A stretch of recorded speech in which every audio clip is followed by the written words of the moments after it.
Dans cette vidéo, on va chercher à résoudre cette équation différentielle. Donc vous voyez, je lui ai donné un nom, je l'ai nommé E. E comme équation, c'est souvent le cas dans les exercices. Ça me permettra, si jamais j'ai besoin de la citer, ne pas la réécrire en entier, mais simplement donner son nom. Donc il faut avoir conscience déjà que quand on résout une équation différentielle, les solutions qu'on cherche, donc les fameux y qui sont solutions de cette équation, ce ne sont pas des nombres, comme quand on faisait des résolutions d'équations précédemment, ce sont des fonctions. Donc les solutions ici de cette équation sont des fonctions.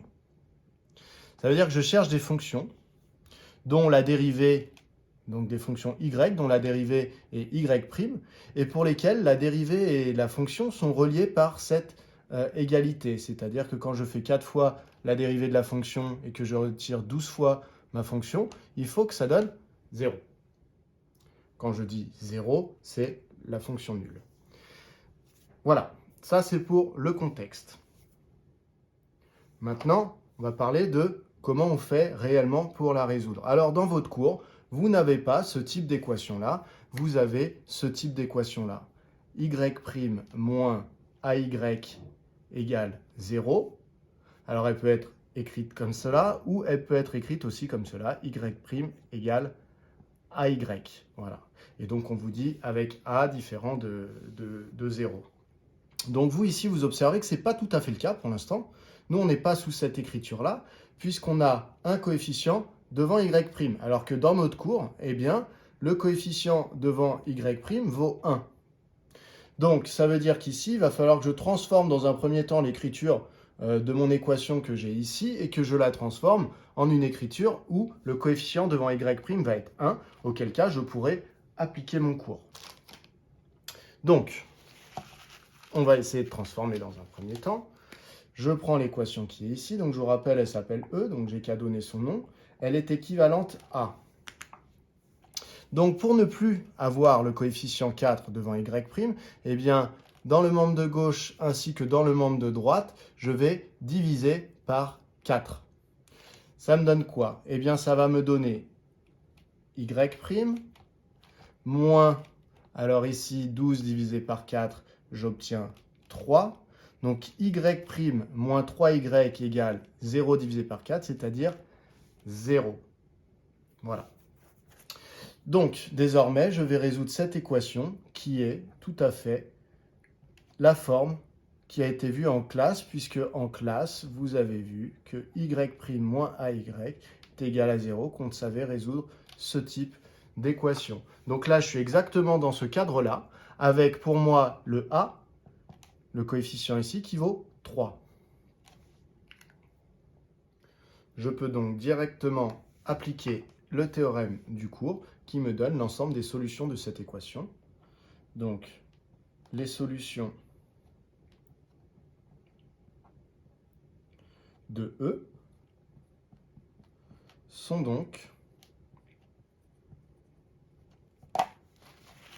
ce sont des fonctions, hein, les fonctions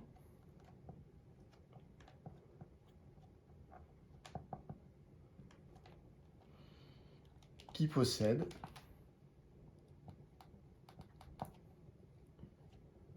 une expression de la forme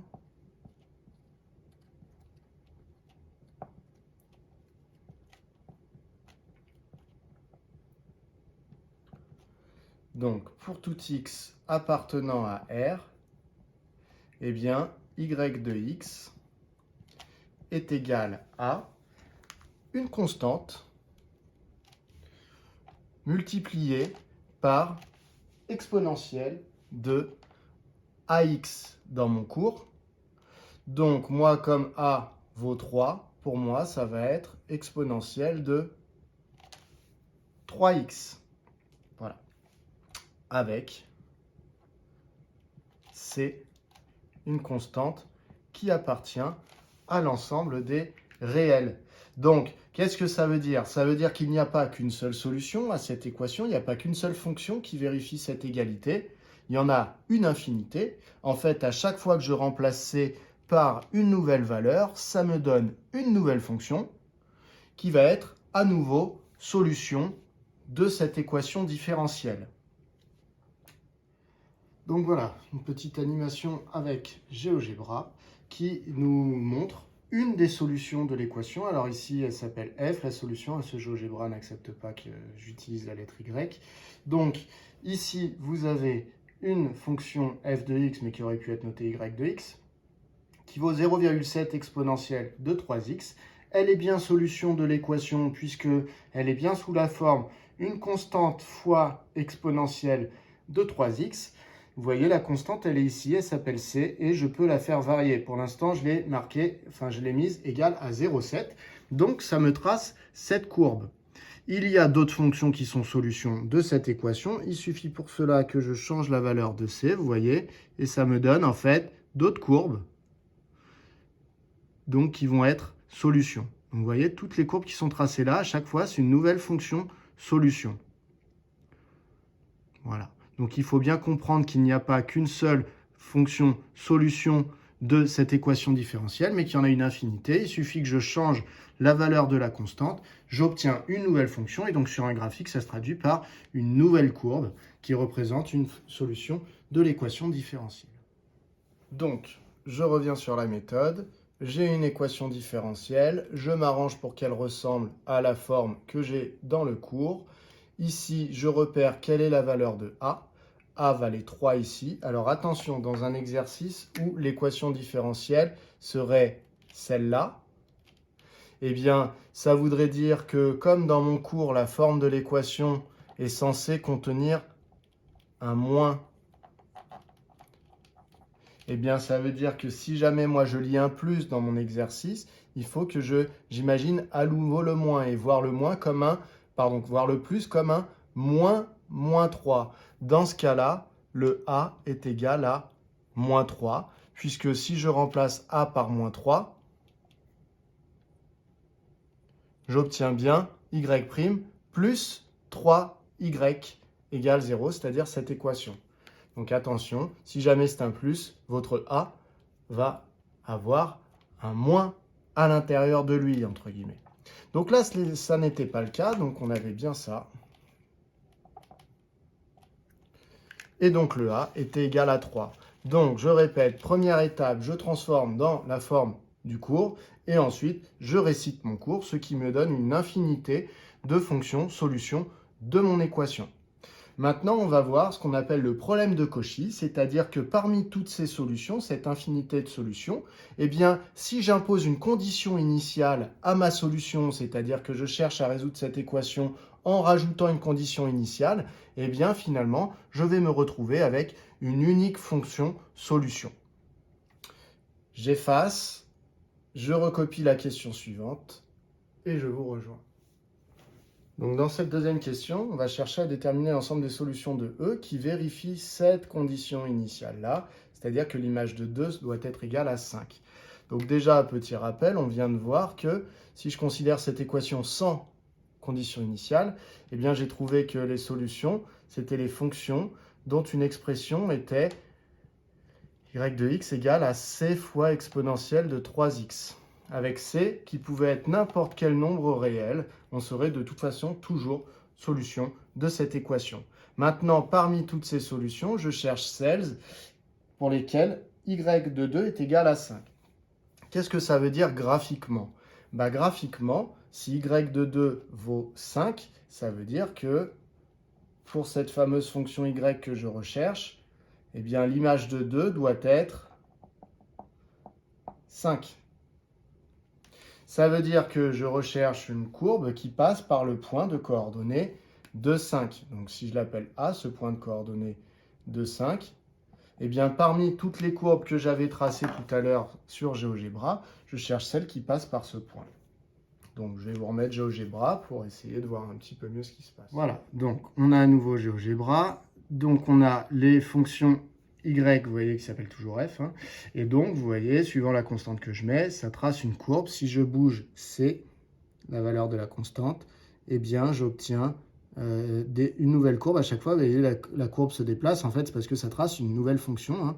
Et donc, je cherche parmi toutes ces courbes celle qui va passer par A.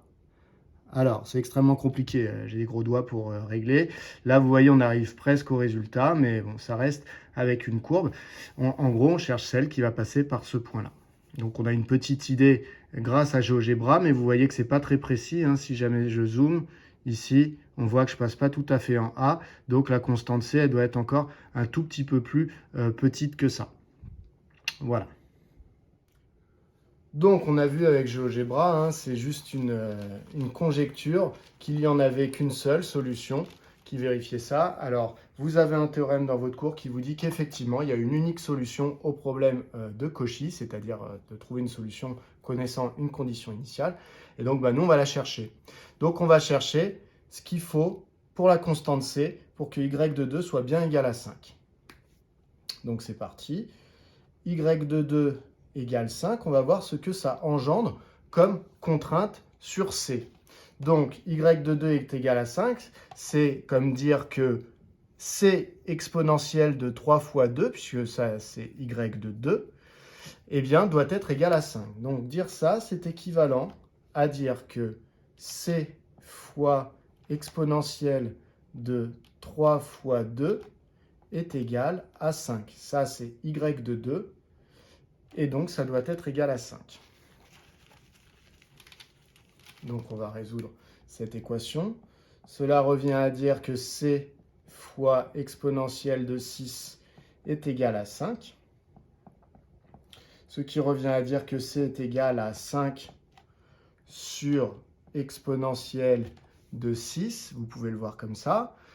Ce qui revient à dire que C est égal à 5 fois exponentielle de moins 6, puisque vous savez qu'exponentielle de moins 6 n'est autre que 1 sur exponentielle de 6. Donc, divisé par exponentielle de 6, ça revenait à multiplier 5 par 1 sur exponentielle de 6.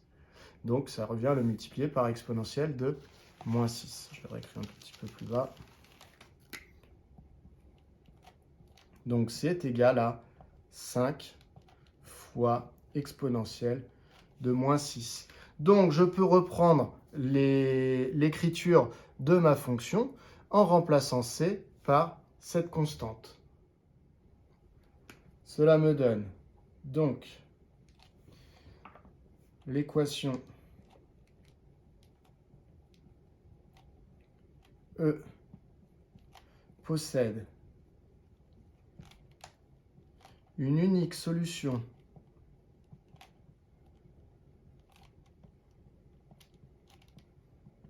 Donc, vous voyez, déjà, on a bien trouvé qu'il n'y en avait qu'une, hein, parce que s'il y en avait plusieurs, on aurait trouvé ici, dans notre équation, plusieurs solutions à l'équation.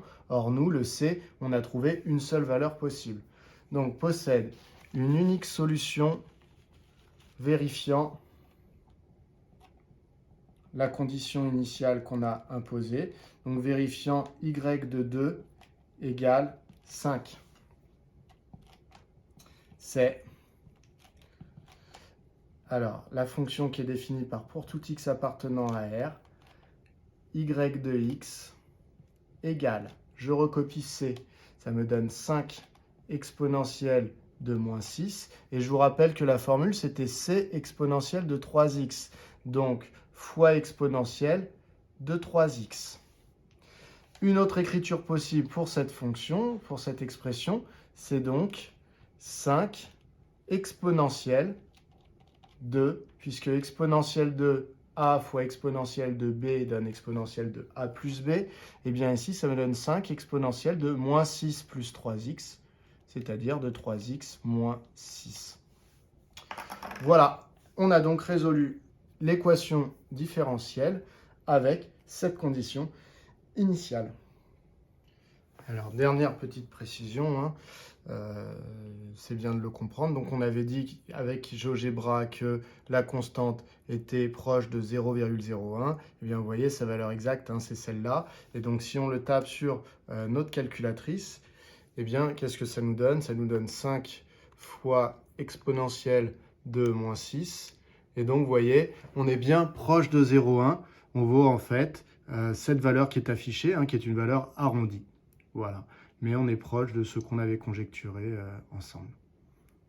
Voilà qui vient conclure ces explications.